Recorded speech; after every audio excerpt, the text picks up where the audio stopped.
Българската възрожденска култура. Българската култура през Възраждането съчетава местните традиции с културните влияния от Европа. Заимстваното ново приобщава българите към развития свят. Традиционната култура съхранява българските корени. Нови насоки в културата през Възраждането. Развитието на българската възрожденска култура е част от обновлението на обществения живот. Важна роля за това изиграва българското книгопечатане. Най-популярните книги са учебниците, преработките на Паисиевата история и на Рибния буквар. От чужди езици се превеждат учебниците по точните науки. В читалищата се играят първите театрални представления. Като автор на пиеси изпъква учителят Добри Войников. Поставят се най-вече пиеси с исторически сюжети. На голяма популярност се радват постановките Многострадална Геновева, Райня княгиня и други. Женските роли в театралните постановки се изпълняват от преоблечени мъже. Първият симфоничен оркестър е основан в Шумен, а първият хор в Свищов. Бурен разцвет бележи възрожденската архитектура. Най-известният възрожденски строител е майстор Кольо Фичето. Между най-известните му творби са мостът край град Бяла, покритият мост в Ловеч, къщата с маймунката в Търново и други. През Възраждането се развива и художественото творчество. В Трявна, Банско, Самоков и други градове възникват художествени школи. Захари Изограф рисува десетки икони и сценописи за църквите на най-известните български манастири. Към края на Възраждането творят първите български художници, учители в художествени академии в чужбина. Такива са Станислав Доспевски, Николай Павлович и други. Литература, периодичен печат и наука.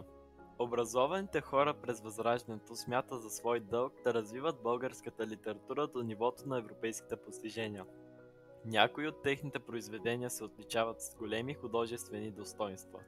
Такива са революционните стихотворения на Добри Чинтулов, които се пеят и днес. Много от революционерите също са писатели.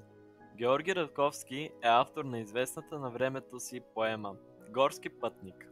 Любен Каравелов пише стихотворения, например «Хубава си моя горо» и повести «Българи от старо време».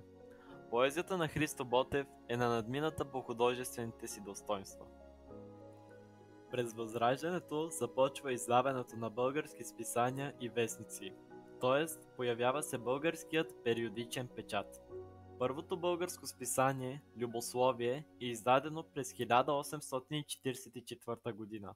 2 години по-късно излиза първият вестник Български орел. Като центрове на периодичния печат се очертават турската столица Цариград, Букурещ и Белград. Сред най-известните издатели са Петко Славейков, Любен Каравелов и Христо Ботев. През Възраждането първи стъпки прави българската наука. Тя е насочена предимно към проучване на историята, езика и бита на българския народ. Талантливи автори на научни трудове в тези области са Георги Раковски, Любен Каравелов и други. Чрез учебници, статии и преводи, българската общественост се запознава с постиженията на най-известните световни учени. През 1869 г. в румънският град Браила е основано Българското книжовно дружество. След освобождението, то прераства в Българската академия на науките. Културата като фактор за формиране на нацията. Развитието на модерната българска култура, литературата, живописта, периодичният печат има важно значение за развитието на българската нация през Възраждането.